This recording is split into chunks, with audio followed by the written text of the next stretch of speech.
Good evening, Bahamas. On the broadcast tonight, the Central and South Abaco MP says the Free National Movement should fire Dr. Hubert Minnis as leader. Plus, Jubilee Gardens residents still suffering from smoke emanating from the city's landfill. And the country one step closer to collecting fees from owning its own airspace.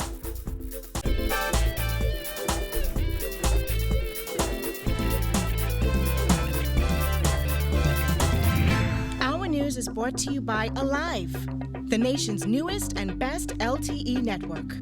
Good to be alive. Welcome to our news, the weekend edition, and thanks for joining us. I'm Andrew Knowles. Central and South Abaco MP Edison Key is hitting out against Free National Movement leader Dr. Hubert Minnis, insisting the party should have removed Dr. Minnis as party leader after he was unseated as leader of the official opposition last December.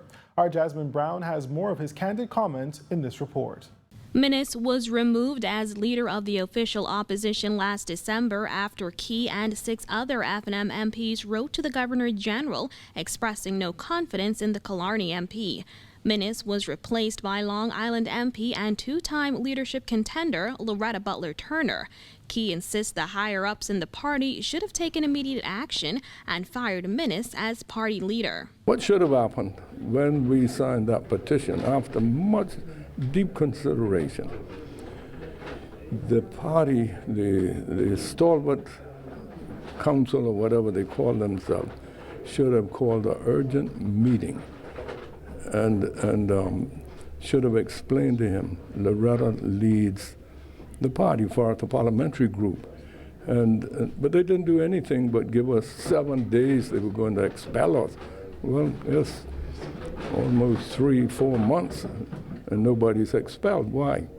Because they're afraid of that. The bad blood between Key and Minnis has played out in the public domain in recent months. Key was once an avid supporter of Dr. Minnis, but that all changed in December 2016 after Key accused Minnis of plotting behind his back with certain operatives in Abaco to end his political career. The FNM has since nominated James Albury as the candidate for South Abaco. I do not support him any longer. I found him to be very, like I said before, very deceptive. You can't depend on his word. If he tells you something, he does just opposite.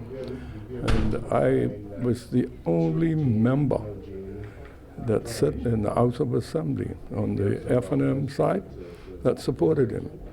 Key has since decided to support the PLP's candidate for Central and South Abaco, Eva Bain, saying he believes she is the right person to represent that constituency. I think she's going to win the seat because she's very popular and well-liked and so on. She worked for BEC for many years, and people are very pleased with her performance. And I am going to do my very best to help her to win the seat. Reporting for our news, I'm Jasmine Brown. Well, Free National Movement candidate Dr. Dewayne Science expressed his disappointment in National Security Minister Dr. Bernard Nottage's response to the recent murders of 2 teen boys. 13-year-old Keyshawn Williams and 15-year-old Devontae Lindsay were found shot dead in Yellow Elder Gardens on Sunday. In his response to the fatalities, Nottage said he was not shocked by the murders, suggesting that young boys are often involved in crime. This, however, did not sit well with Science. It is difficult to understand why the minister would say something that was so heartless, so insensitive about the 2 young murder victims, 13 and 15. Sands asserted that not every victim was involved in crime and that it's time to stop pointing fingers and instead take a meaningful approach to young men. Let's cut back on the finger pointing. Let's cut back on the accusations. Let's stop dismissing our young men. Well, from the crime beat tonight, an overnight shooting has left 1 man dead and another detained in hospital. Police say the 2 men were at a club on Quintain Alley and Wolf Road around 1:30 this morning when they were shot. The pair were taken to hospital. However, one of them later died, while the other shooting victim remains in stable condition. Police are appealing to members of the public for any information that may assist in their investigations. Well, earlier this week, North Abaco MP Renato Curry blamed his poor attendance at the House of Assembly proceedings to him being challenged by the conflicting nature of his jobs as both MP and parliamentary secretary in the office of the Prime Minister in Abaco. Curry has been absent from parliamentary proceedings 102 times out of the 220 times the House has met this term. But according to Curry, he does not think it will affect his chances of winning the seat again. Giorgio Bain tells us more. According to Curry, he feels as though his attendance records are shameful, but he says his work on the ground in his constituency will ensure he wins his seat in 2017.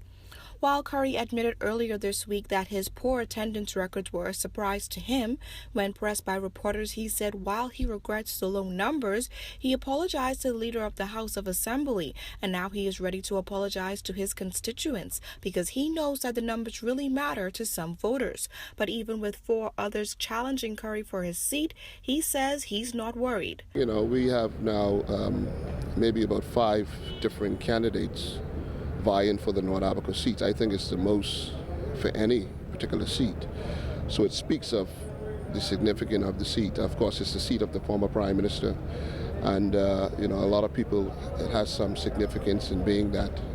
And so we're just selling the work that we would have done there. And like I said to you, much things we would have done on the ground so people can actually see evidence of the work that is being done in the North Abaco constituency.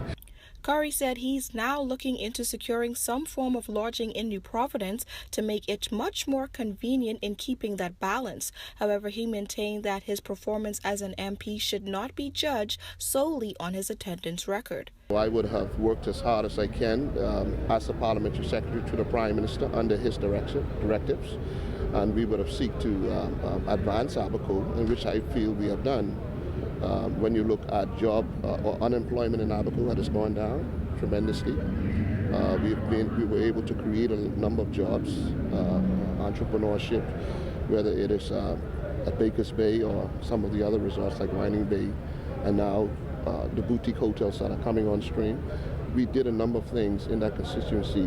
Curry says in his opinion he has breathed new life into North Abaco, boosted tourism arrivals, and the way of life for most residents has improved overall. We are seeing now a number of Bahamians traveling from around the country, moving to Abaco and making it now their home. So it speaks to volume what is happening there. Looking at it now and understanding that some people would perceive it to be some form of neglect on their part, speaking to issues. Of course, you know, in my view, you know, I perceive production and progress as actually getting work done, not so much just making a speech. You know, I believe I'm a hands-on individual. I believe on doing work and seeing the results of those work. Reporting for our news, I'm Giorgio Bain.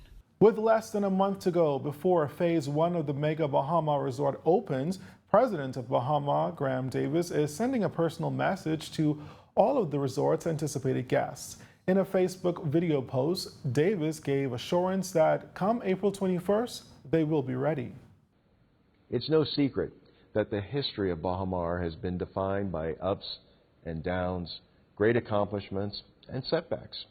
But we are committed to regaining your trust, and it is with the utmost confidence that I can tell you Baha Mar's best days are ahead of us. Baha Mar's new ownership group, Chow Tai Fook Enterprises, CTFE, is a global leader in real estate development, luxury hospitality, and lifestyle brands. Most importantly, they are committed to building on the foundation and vision of Baha Mar and creating experiences that stimulate, entertain, and enrich. This past Tuesday, China Construction America Bahamas officially handed over the site to the developer Chow Tai Fook Enterprises Limited. And since that time, Davis says they have been making quick advancement in getting the resort fully operational ahead of April 21st, and there's a lot of excitement to come. We are currently hiring in preparation for our opening and have received over 13,000 job applications to date. I'm proud to say that Baha Mar is committed to contributing to the Bahamian economy and will be one of the largest employers in the country. April 21st marks the debut of the Grand Hyatt Baha Mar, our world-class casino, which is now the largest in the Caribbean.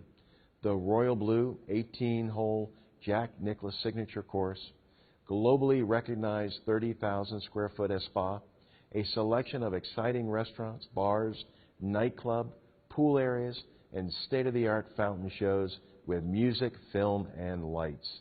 Well, still to come on our news, residents of Jubilee Gardens frustrated and appealing for help as smoke from the landfill continues to blanket their community. That story and more when our news returns.